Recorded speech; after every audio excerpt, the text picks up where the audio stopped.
Praise the lord. ప్రభు అయిన యేసుక్రీస్తు ప్రశస్త నామంలో మీ అందరికీ మా హోసన్నా మినిస్ట్రీస్ తరపున హృదయపూర్వకమైన వందనాలు తెలియపరుస్తున్నాను. ఈ దినమంతా విశేషమైన కృప నా దేవుడు మీకు అనుగ్రహించునుగాక.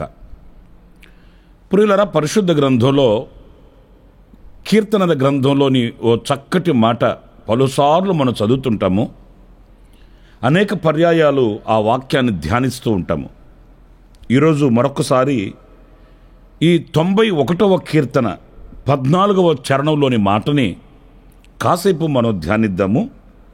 ఆ మాటలు నేను చదువుతున్నాను. అతడు నన్ను ప్రేమించుచున్నాడు గనుక నేనతన్ని తప్పించెదను. అతడు నా నామము నెరిగినవాడు గనుక నేనతన్ని ఘనపరచెదను. ఇక్కడ తప్పించెదను, ఘనపరచెదను అనే రెండు విషయాలు మనం చదువుతున్నాము. ఈ రెండు కూడా ఆయనకే సాధ్యం. అంటే మన ప్రభువు ఈ రెండు కార్యాలు చేయుటకు సామర్థ్యత కలిగిన దేవుడు అనేది ఈ వాక్యంలో మనం గమనించాలి. ఎందుకంటే తప్పించెదను అనే మాట చాలా శక్తి కలిగిన మాట. ప్రతి వ్యక్తికి కొన్ని పరిధులు ఉంటాయి. ఆ పరిధి దాటి ఎవరు కూడా ఏ సాహస కార్యాన్ని చేయలేడు. పరిధి లేని ఒక శక్తి కలిగిన దేవుడే మనం ఆరాధించుచున్న మన ప్రభు అయిన యేసుక్రీస్తు. కొన్ని దృశ్యంగాను మరికొన్ని అదృశ్యంగాను మన ఎదుట నిలుస్తాయి. వాటిలన్నిటిని చూడగలిగిన దేవుడు కూడా ఆయనేనండి. ఆయన అంతటి శక్తి కలిగిన దేవుడు గనుక ఆయన తప్పించుటకు శక్తి గల దేవుడు. రెండవది, ఘనపరచుటకు కూడా ఆయనే శక్తి గల దేవుడు. ఎందుకంటే మనుషుల ఘనతలు వేరు, దేవుని ఘనత వేరు. ఒకరిని ఆయన పెంట దిబ్బలలో నుండి పైకి లేవనెత్తి ఉన్నత స్థలముల మీద నడువ చేస్తాడట. అధికారులతో కూడా వారిని కూర్చుండబెడతాడట. ఇవన్నీ పలుసార్లు మనం పరిశుద్ధ గ్రంథంలో చదువుతున్న వాక్య భాగాలు.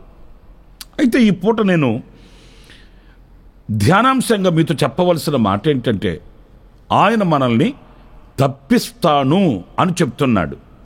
మనం ఆయనను ప్రేమించుచున్నాం కనుక ఆయన మనల్ని తప్పిస్తాడట. దేనిలో నుండి తప్పిస్తాడు? అనేక విషయాలు ఉన్నప్పటికీ కొన్ని విషయాలు ఈ పూట మనం ధ్యానిద్దాము. 56వ కీర్తన 12వ చరణంలో మనం చదివినప్పుడు, జారిపడకుండా నీవు నా పాదములను తప్పించియున్నావు అనే మాట మనం చదువుతాము. ప్రియా దేవుని బిడ్డలారా, చూడండి, మన కాళ్ళు జారిపోకుండా, అంటే మనము దేవునికి విరోధమైన కార్యములు సాహసించి చేయకుండా, దేవునికి మనము దూరము కాకుండా, ఆయనకి వెన్నుచూపి లోకానికి ముఖము చూపి దేవుని ప్రేమను విస్మరించకుండా ఆయన మన నడకను, మన మార్గములను, లేక మన పాదములను ఆయన కాపాడుతాడు అనేది ఈ విషయంలో మనం గమనించాలండి. ప్రియులారా, ఈ రోజున చాలామంది ఒకవేళ అంతకు మునుపు రక్షింపబడిన వారు అని పిలువబడిన వారైనప్పటికీ కూడా, క్రైస్తవులు అని పేరు పెట్టబడిన వారైనప్పటికీ కూడా, ఈరోజు ఆ దేవుని ప్రేమను స్మరించలేని, సర్వశక్తి కలిగిన దేవుని యొక్క ప్రణాళికను గుర్తించలేని ఒక వెనుకబడినటువంటి స్థితిగతుల మధ్య చాలామంది కనిపిస్తున్నారండి. ప్రియ దేవుని బిడ్డలారా, ఎందుకు వాళ్ళకి అలా జరిగింది? ఆయన వారిని కాపాడలేకపోయాడా అనంటే కానే కాదు. వాళ్ళు దేవునిని ప్రేమించే ప్రేమలో వాళ్ళు సన్నగిల్లిపోయారు. దేవునిని ప్రేమించవలసిన వాళ్ళు మరి దేనినో ప్రేమించడం ప్రారంభించారు. ఎందుకంటే వాక్యం సజీవమైనది, వాక్యం శక్తి కలిగినది. అబద్ధమాడని సర్వశక్తి కలిగిన దేవుని వాక్యే ఈ మాటలు. అతడు నన్ను ప్రేమించుచున్నాడు గనుక నేను అతడిని తప్పిస్తాను. ఈ రోజున తప్పింపబడలేదు అంటే కారణం ఏంటంటే ఆయనను ప్రేమించవలసిన వాళ్ళు మరి దేనినో ప్రేమించుచున్నారు, అందుకే వాళ్ళు తప్పిపోయారు అనడంలో సందేహమేమీ కూడా లేదు. ఎప్పుడు దేవునిలో మనకు నేరము కనిపించదండి. ఆయన మీద మనం నేరము మోపడానికి ఆధారాలు కనిపించవండి. ఎందుకంటే ఆయన అంతటి నిష్కల్ముషుడు, నిరపరాధి, పరిశుద్ధుడైన వాడు. మనమే ఆయనను ప్రేమించే ప్రేమలో చంచలమైన బుద్ధి కలిగిన వారమై ఉన్నందుచేత, స్థిరత్వం కోల్పోయినందుచేత, ఆయనను ప్రేమించవలసిన ఆ ప్రేమను ఎక్కడో మనం విడిచిపెట్టినందుచేత, ప్రియ దేవుని బిడ్డలారా, మన పాదములు జారే స్థితికి దిగజారుతున్నాము అనేది మనం గమనించి ఆయనను పూర్ణంగా ప్రేమించడం నేర్చుకుంటే మన పాదములను జారిపడకుండా ఆయన తప్పిస్తాడట. ఒకవేళ సాతాను ఎన్ని వంచనలు చేసినా, అపవాది ఎంత కుయుక్తిగా మన పాదములను జారే స్థితికి మనల్ని తీసుకుని వెళ్ళాలని ప్రయత్నం చేసిన ఆయన మనల్ని తప్పిస్తాడు. క్రీస్తు సరళతలో నడిపిస్తాడు. క్రీస్తు అనే బండ మీద మనలను నిలబెడతాడు. గనుక సాతాను సిగ్గుపడిపోతాడు. ప్రభు ఎదుట మనం సాక్షిగా నిలబడగలుగుతాము అనేది మనం గమనించాలి. ఆ పాదములను ఆయన తప్పిస్తాడు జారిపడకుండా అన్నప్పుడు మన ఆ ప్రేమలో, ఆయనను ప్రేమించే ఆ ప్రేమలో మనం సన్నగిల్లిపోకుండా చూసుకునవలసిన బాధ్యత మన మీద ఉంటుంది అనేది ఇక్కడ మనం నేర్చుకునవలసిన ఓ పాఠం. మరొక విషయాన్ని నేను మీతో చెప్తాను. అదేంటంటే మత్తయి సువార్త 6వ అధ్యాయం 13వ వాక్యాన్ని నేను చదువుతున్నాను. మమ్మును శోధనలోకి తేక దుష్టుని నుండి మమ్మును తప్పింపుము. పురులరా, చూడండి వాక్య భాగంలో శోధనలలో నుండి, అంటే ఆ శోధనను కలిగించే ఆ దుష్టుని నుండి ఆయన మనం తప్పిస్తాడట. సాతాను ఎప్పుడు కూడా శోధిస్తాడండి, శోధనలు తీసుకుని వచ్చి పెడతాడు. మనము విశ్వాసముతోనూ పరిశుద్ధతతోనూ నిరీక్షణతోనూ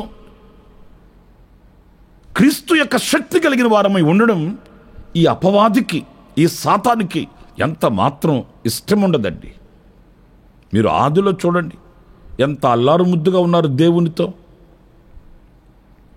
ఆదాము హవ్వలు ఎంత ప్రశాంతంగా, ఎంత మాధుర్యంగా, మహిమలో వాళ్ళు నిలిచి దేవునితో అత్యున్నతమైన సహవాస సంబంధాలు కలిగి ఎంతగా వాళ్ళు ఆనందంగా బ్రతుకుతున్నారండి.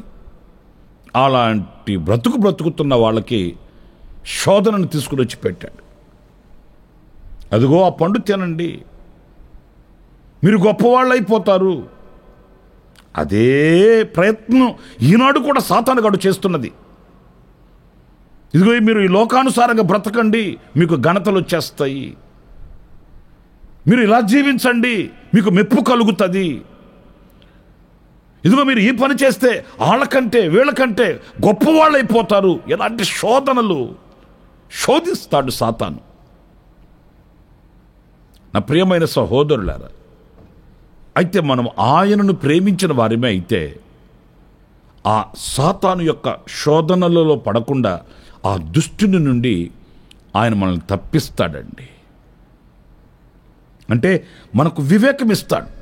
ఈ ఆలోచన ఎంతవరకు సత్యం, ఈ ఆలోచన ఎంతవరకు క్షేమం, ఈ మాటలలో ఎంతవరకు సత్యముంది, ఇవన్నీ ఆయన మనకు వివేకమును ప్రసాదించి, మేలుకొలుపును కలిగించి, ఆ దుష్టుని చేత మనం ఓడిపోకుండా, ఆ దుష్టుని యొక్క అగ్నిబాణములకు మనం గురి కాకుండా ఆయన మనల్ని తప్పిస్తాడు.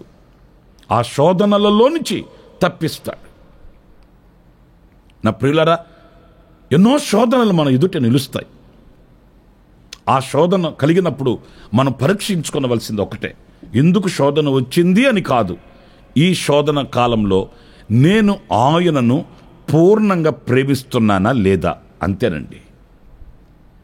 మనం అది విడిచిపెట్టి నాకు శోధనలు ఎందుకు వచ్చాయి, నేను కానుకలు ఇస్తున్నాను, నేను చర్చికి వెళుతున్నాను, నేను వాక్యం చదువుతున్నాను, నేను ప్రార్థన చేస్తున్నాను, మంచిదే, కాదనట్లేదు. ఈ సందర్భంలో మనం వివేచించాల్సింది, ఆలోచించాల్సింది, పరీక్షించుకోవలసింది ఏంటంటే, నేను ఎలా ప్రేమిస్తున్నాను ఆయన్ని. పూర్ణంగానే గనక నేను ప్రేమించుచున్నవాడినైతే ఆ శోధనలలో నుంచి ఆయన దుష్టుని బారిన పడకుండా ఆయన నన్ను తప్పిస్తాడు అనే ధైర్యం మనం కలిగిన వారమే ఉండాలండి.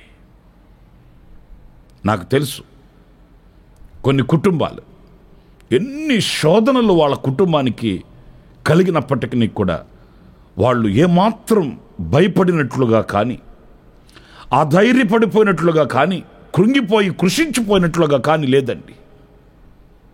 ఎందుకంటే వాళ్ళు ప్రభుని ప్రేమించే ఆ ప్రేమలో పాతకపోయారు. ఆ ప్రేమలో వాళ్ళు వేరుపారి స్థిరులై ఉన్నందుచేత దేవుడు ఎన్ని శోధనలు వాళ్ళకు వచ్చినా తప్పించుకుని వాళ్ళని నడిపించుకొని తీసుకుని వెళుతున్నాడండి. నాకు చాలా కుటుంబాల పరిచయాలు ఉన్నాయి, ఇలాంటి అనుభవాలు కలిగిన కుటుంబాలు.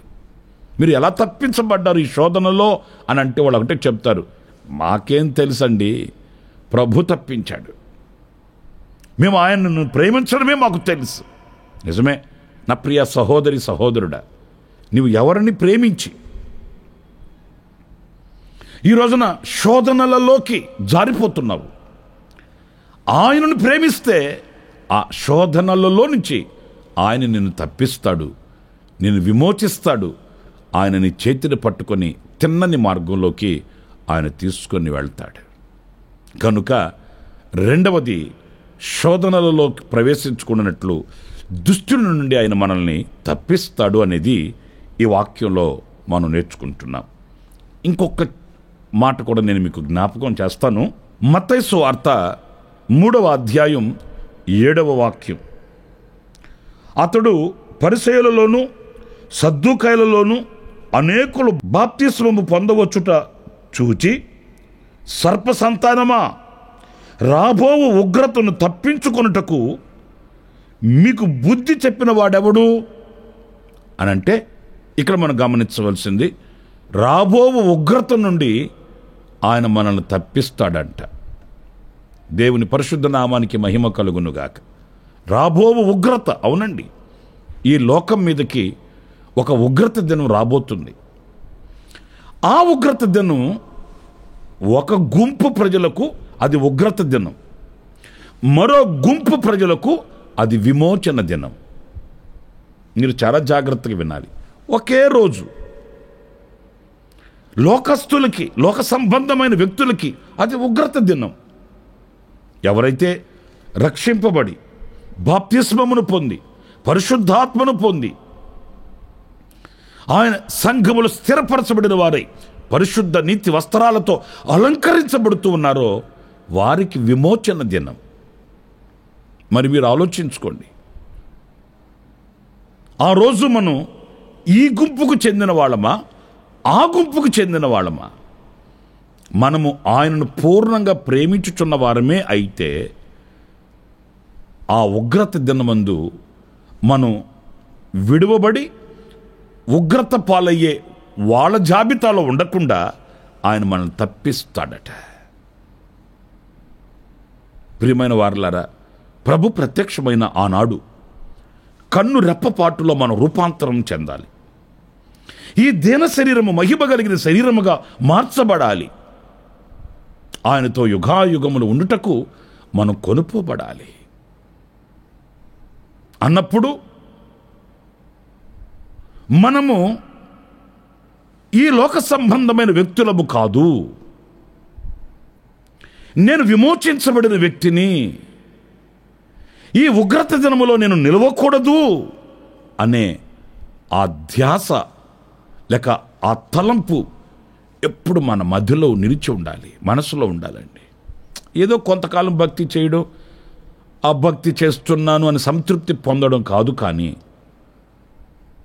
ఈ భక్తి వలన, ఈ పవిత్రమైన మార్గము వలన ఉగ్రతలో నుండి నేను తప్పింపబడుతాను అనే యోచన మనకు కలిగినప్పుడు మనం చేసే ఈ భక్తిని మనము వీడక వెంబడించగలుగుతాము, ఆ భక్తిలోని శక్తిని ఆశ్రయించగలుగుతామండి.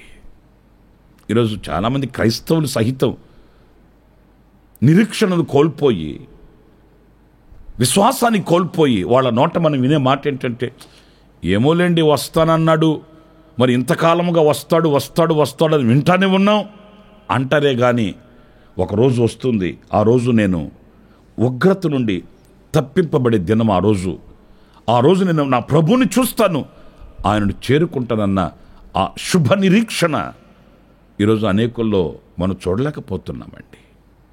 కనుక నా ప్రియ సహోదరులారా, ఆయన ఉగ్రత నుండి తప్పిస్తాడు, ఆయన శోధనలలో నుండి తప్పిస్తాడు, ఆయన జారి పడకుండా మన పాదములను ఆయన తప్పిస్తాడు.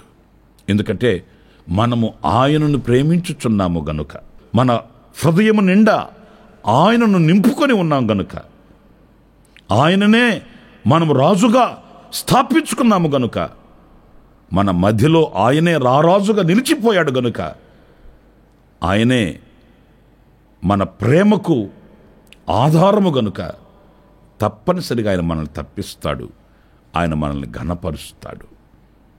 దేవుని కృప సదాకాలం మీకు తోడై ఉండుగాక. తలను ఉంచండి, చిన్న ప్రార్థన చేసుకుందాం. కృపా సత్య సంపూర్ణుడా, జీవాధిపతి అయిన ప్రభువా, మీకు వందనాలు నాయనా. నీవు మహోన్నతుడు, మహోపకారివి. నిన్ను ప్రేమించు వారిని తప్పిస్తానని మీ లేఖనాలలో వ్రాసిన మాటల్ని తలపోసుకోవడానికి మీరు ఇచ్చిన తరుణం కొరకు ఆయనకి స్తోత్రం.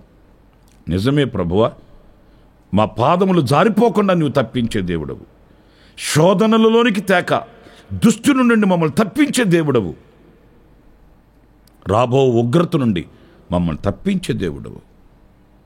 అయినా మా చేయి పట్టుకొని మీరు నడిపించండి. మేము మిమ్మల్ని పూర్ణంగా ప్రేమించే వివేకమును మీరు మాకు అనుగ్రహించి నడిపించండి.